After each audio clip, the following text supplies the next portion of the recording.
Χαίρετε, είμαι η Φωτεινή Σουμαρά από το Αριστοτέλειο Πυθαγόρη Φροντιστήριο και μαζί θα σχολιάσουμε τα φετινά θέματα πανελληνίων στη φυσική.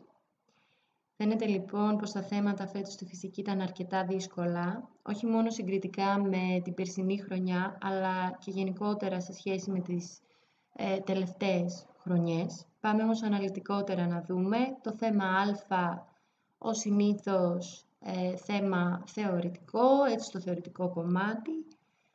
Εδώ ένας καλά προετοιμασμένος μαθητής μπορούσε να ανταπεξέλθει, ωστόσο κάθε ερώτηση είχε και από μία παγίδα, οπότε χρειαζόταν ιδιαίτερη προσοχή. Το θέμα Β, αρκετά χρονοβόρο και απαιτητικό.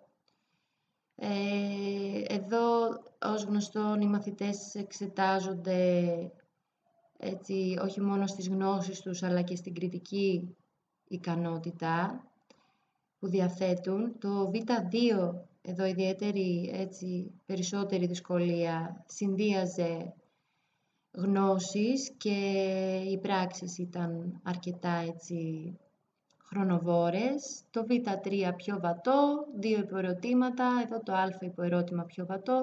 Το Β έτσι θα μπορούσαμε να συναντήσουμε κάποια δυσκολία.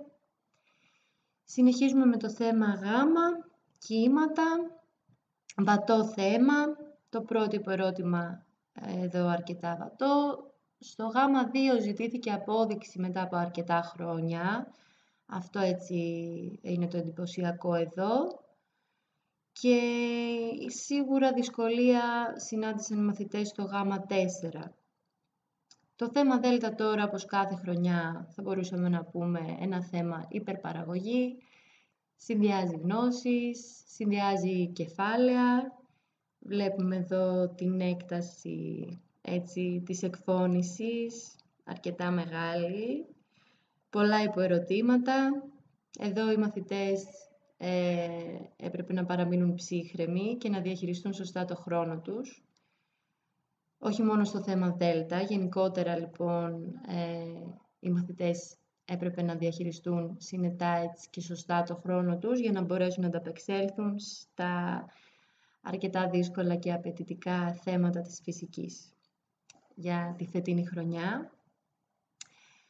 Εύχομαι καλά αποτελέσματα, καλό καλοκαίρι και να τα πούμε σύντομα ξανά από κοντά.